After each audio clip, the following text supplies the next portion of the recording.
से बोलतायत त्याची किंमत खडसे मोजतायत असं संजय राऊत यांनी म्हटलं आहे। आता संतापजनक बातमी आहे लोणावळ्यातून। 23 वर्षीय तरुणीवर 25 ते 35 वयोगटातील तिघांनी अत्याचार केलेत आणि आरोपींनी तिला सामसूम असलेल्या रस्त्याच्या कडेला टाकून दिले। या घटनेची माहिती मिळताच लोणावळा शहर पोलीस घटनेचा तपास करत पोलीस स्टेशनमध्ये त्यांनी गुन्हा दाखल केलाय। तरुणीवर अत्याचार करणाऱ्या एका आरोपीला 12 तासात अटक करण्यात आली आहे अशी माहिती समोर येते आहे। तर इतर 2 आरोपी हे फरार आहेत। दरम्यान या नराधमांचा शोध सध्या पोलीस घेत आहेत। मात्र या संतापजनक घटनेमुळे परिसरात एकच खळबळ उडाली आहे। अधिक माहिती घेऊया, सूरज कसबे आमचे प्रतिनिधी आपल्या सोबत आहेत। सूरज, संतापजनक बातमी आहे लोणावळ्यातून, काय अधिकचे अपडेट्स आपल्याला या प्रकरणातून मिळत आहेत?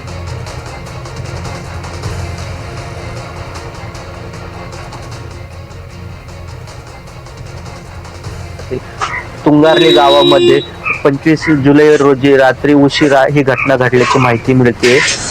पीडित तरुणी ही रस्त्याने चालत असताना आरोपी 4 चाकी गाडीमध्ये आले आणि तिला या गाडीमध्ये जबरदस्ती घेतलं आणि या तुंगारली गावाच्या वेगवेगळ्या ठिकाणी 25 जुलैच्या रात्री ते 26 जुलैच्या पहाटेपर्यंत तिच्यावरती अत्याचार करण्यात आल्याची माहिती तिने फिर्यादीमध्ये दिली। तिने जी फिर्याद दिली त्यानुसार 3 आरोपींचा यामध्ये समावेश असल्याची माहिती मिळते आणि लोणावळा पोलिसांनी जी अधिकृत माहिती दिली त्यानुसार या घटनेमध्ये केवळ एकच आरोपीचा समावेश असल्याची माहिती त्यांनी दिली। आता उर्वरित जे 2 आरोपी आहेत की नाही याचा तपास लोणावळा पोलीस करतात, त्यामुळे अधिकृतपणे सांगता येणार नाही की या घटनेमध्ये 3 आरोपी आहेत की एकच आरोपी आहे। परंतु पोलिसांनी जी अधिकृत माहिती दिली त्यानुसार या घटनेमध्ये केवळ एकच आरोपीचा या घटनेमध्ये समावेश असल्याचं समोर येते दीपाली। त्यामुळे एकूणच काय या संपूर्ण प्रकरणी आता पुढील अधिक काय लोणावळा पोलीस माहिती देतात हे पाहणं देखील महत्त्वाचं असणार आहे। निश्चित सूरज, या संदर्भातले अपडेट्स तुमच्याकडनं घेत राहू। तुर्तास धन्यवाद या सगळ्या सविस्तर माहितीसाठी।